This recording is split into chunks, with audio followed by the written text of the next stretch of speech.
Hey guys, I am Big and Scary. I'm bringing you another StarCraft 2 replay, this time featuring Green in the bottom left corner wearing the blue Protoss, and in the top right we have Viper in your red Terran. Both players are in Diamond, both players are on Shakur's Plateau. I'm very proud of myself that I didn't make a joke about how Green was blue today. And yeah, that's basically it. I am Big and Scary, by the way. Yeah, I don't tell jokes. You have the Shakur's Plateau, small little ramp leading down to the natural, larger ramp, only just down into the huge open common ground. You can see a lot of Zergs abuse it because of this open ground. It's really popular to get a bunch of sentries out if you're being Protoss, and it's also really common to have a bunch of drops being Terran because of the kind of general expansions. There's so many different ways into the main base, especially if you hit the third and then you all of a sudden drop in the main, so the army was heading one direction has to head the other. It is phenomenal. I really enjoy this map a lot. We're going to see what type of build both players decide to go on. We have the SCV in position to throw down that first barracks, get that wall up. It looks like there's no early gas, no early shenanigans. This probe scouting around, I guess, worried about a 1 Rax timing, but scouting at 2 minutes for the first Rax would be ballsy. Well, but you know, no, that's true. That's a pretty good timing. This guy knows what he's doing. Probes going out, gonna be checking the close by air, and then probably this expansion, just because it wouldn't make sense to go around the other side. Looks like Viper's doing the exact same thing. And Green is grabbing his first gas. He's got his gateway first. Probably going to follow this up with an expansion. This map is so huge, and it looks like Viper is going to be heading towards his expansion. He's got the money for it any day now. Maybe this SCV is not even going to complete the wall off. He'll just head down and build the expansion.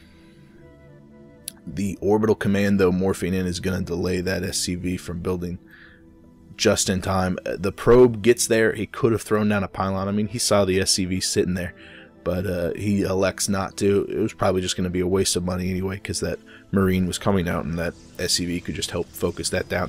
Instead, decides to do the pylon down to block the either the add-on for the barracks or the wall off completely, which is kind of cool. It's not going to keep anything confined in the base because of the supply depot, but it's very clever. I like that. It's not 100% waste of money, and it's clever. ViperXk core coming down before the expansion for Green. That's weird. Getting that first. It's weird because it's not a wall off. You kind of want to prevent the opponent from seeing the Vesping geysers. Usually if you just see a gateway, you're going to see a super early expansion. But I guess since he saw the barracks, he wanted to get the ViperXk core first. But there's the Nexus, probably going to have a secondary wall off here.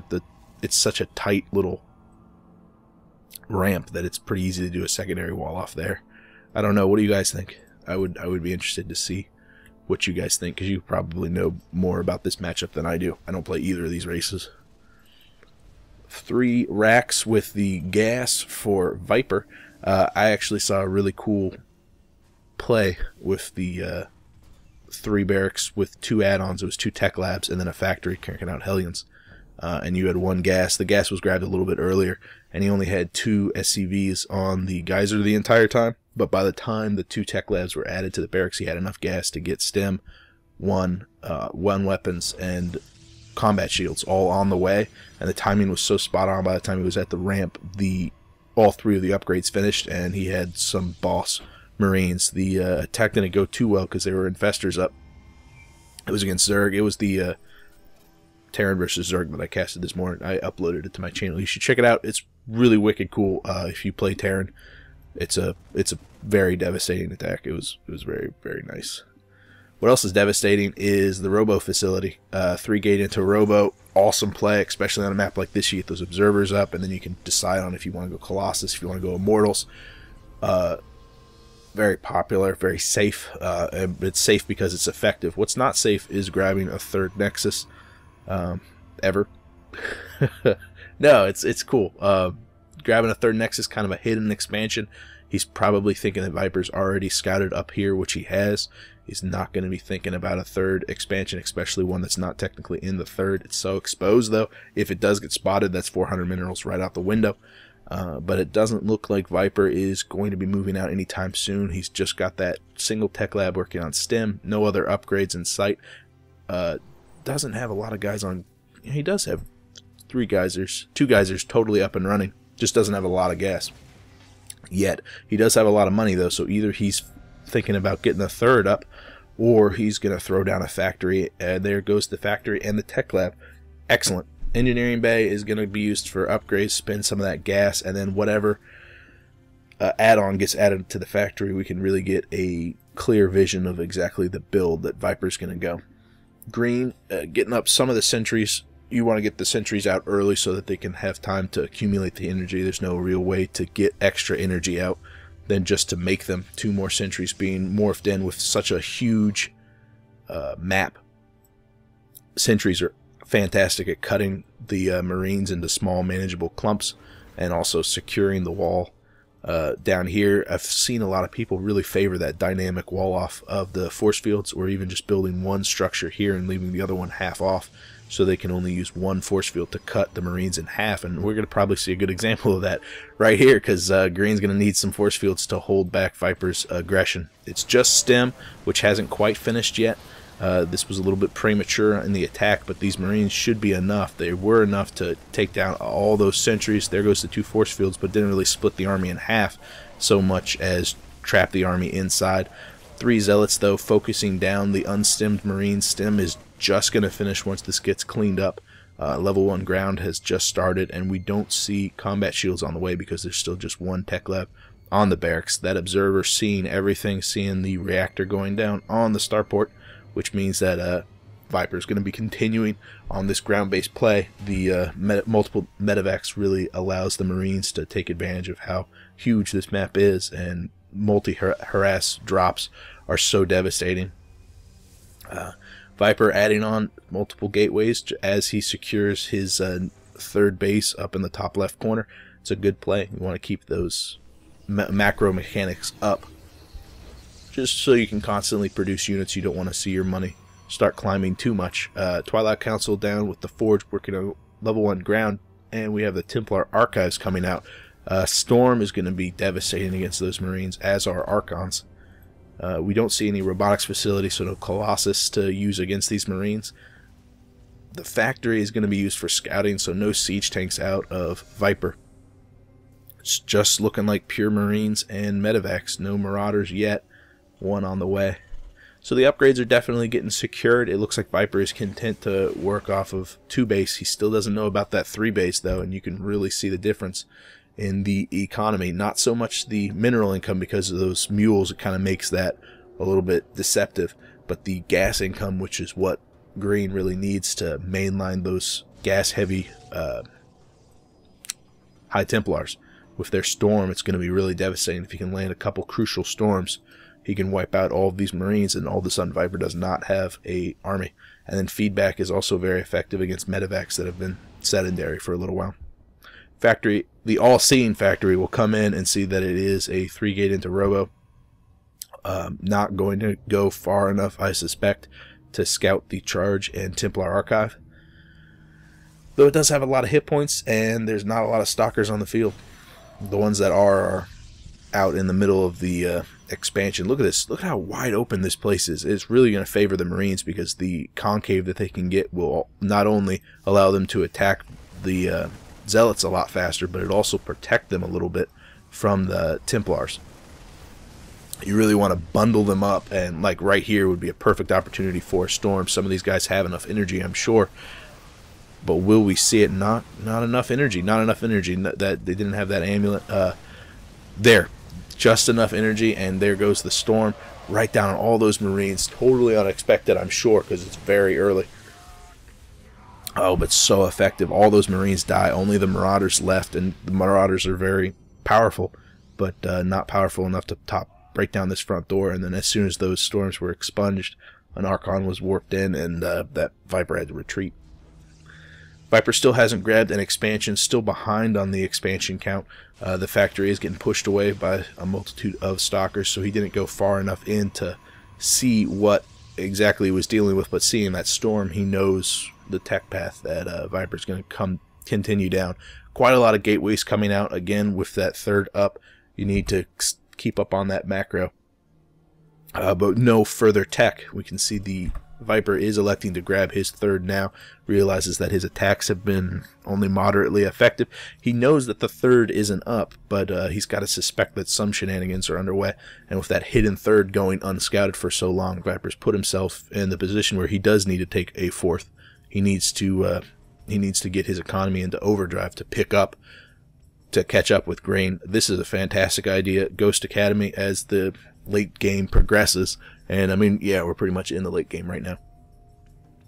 Ghosts are going to be incredibly effective with their EMP and also their ability to snipe down those High Templars. Fifth for Green, again, just pretty much an unsecured third, and then the I guess it's a fourth. Rather ineffective drop for the Stalkers. Just to clean up, it looks like photon cannons were coming up at the perfect timing. Good idea though, especially if these expansions get scouted. Drops are going to be a more integral part of the gameplay, just to keep Green from engaging Viper's army directly. We do see that thermal lances and a Colossus are on the way. Just one robo though, so not a critical number of Colossus coming out. We don't see any Vikings, which would be the counter to the Colossus, but since there's none on the field, Viper can afford not to have any right now. Big stem from Viper charging in. That Archon's going to go down almost instantly, but he's got to be very careful about the High Templar, which were held in the back a little bit too far away to lumber up to do any damage. But as the stem, they prepare to stem once again. A lot of sentries on the field though. Got to be careful about those storms, which would prevent them from retreating. Really good split from Viper, dodging that storm. A very key play. Another missed storm down on the south side or north side of the engagement. Some of the sentries going down, but a Colossus is now on the field that has the extended thermal lances. Is going to come out in another 50 seconds. But it looks like Viper has finally discovered the hidden third, which is a huge victory for him, because now all of a sudden Green has to fight. He has to get out there in the middle of the field and engage Viper's force. But unfortunately, some feedback's going down on the medevacs, kind of preventing them. A good storm, really good storm down on Viper's main army. A lot of Marauders are left though, and they're such powerhouses. They can focus down those Colossus and the Stalkers almost instantly. Wow, Marauders are so powerful. Upgrades are 2-2 to 2-0 in Viper's favor, so these Marauders are going to be really supported heavily by the medevacs. Going to push up, deal with some Archons, only one of them managing to get any hit off at all. Finally going to focus down this third. This is a huge win for Viper. Green has abused the hidden expansions for so long, and finally, as Viper does this amount of massive amount of damage to the economy, his own economy is going to be kicking into overdrive. You can see on the medevac that the third and the fourth have both gone unscattered. So finally, Viper's in the lead, 188 to 80 supply. Quite a lot of money being unspent for Green, but he's blowing all of his gas on these High Templars, which unfortunately, as Viper pushes into the fourth, these High Templars aren't going to be supported by anything. Not going to be able to do the damage necessary. He needs to get in a huge wall of Zealots to do the damage necessary, but there's so many Marauders in this force that they're going to focus down those Archons with just minimal damage. Third and fourth both go down almost completely. And so now Green's got to be feeling the heat, because he's only got one mining base. His main is actually, it's still totally mining, but it's going to run out of money any minute now.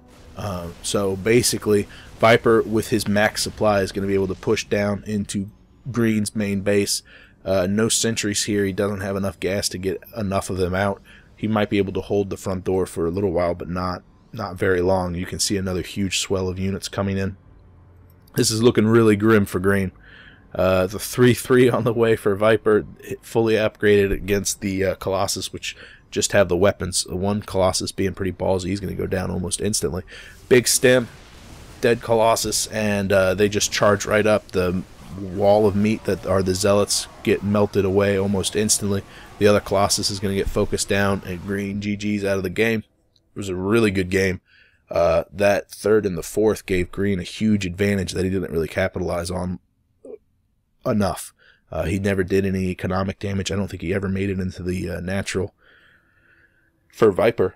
He was just content to allow Viper to get up this massive infrastructure, and then all of a sudden, once Viper grabbed his third and fourth, Viper had the money to just mainline units, and eventually discovering that third, forcing Green to stay honest, stay out in the middle of the field, just allowed Viper to directly engage him, which is not what a Protoss wants to do. The Protoss wants to limit those concaves and bundle up the units so that the AoE damage from the Colossus, the Archon, and the High Templars can really go to work on the Marines. And then Viper, conversely, wants to get the concave to increase the DPS he can do against that Death Bowl. So, basically, by discovering the third, he forced Green out in the middle of the field, which was just a death note for him. It was a really good game. Thanks for posting this, Viper. You should check out that Masters Terran versus Protoss game. No, it was Terran versus Zerg game. It's also on my channel for that really wicked build with the timings of the Marines, because you seem to do a really good job with those bio units. One way or another, I appreciate you guys watching this. Post a comment if you have a comment. If you have a game you want me to cast, PM me here or Reddit. I will see you guys later. I am Big and Scary. Bye.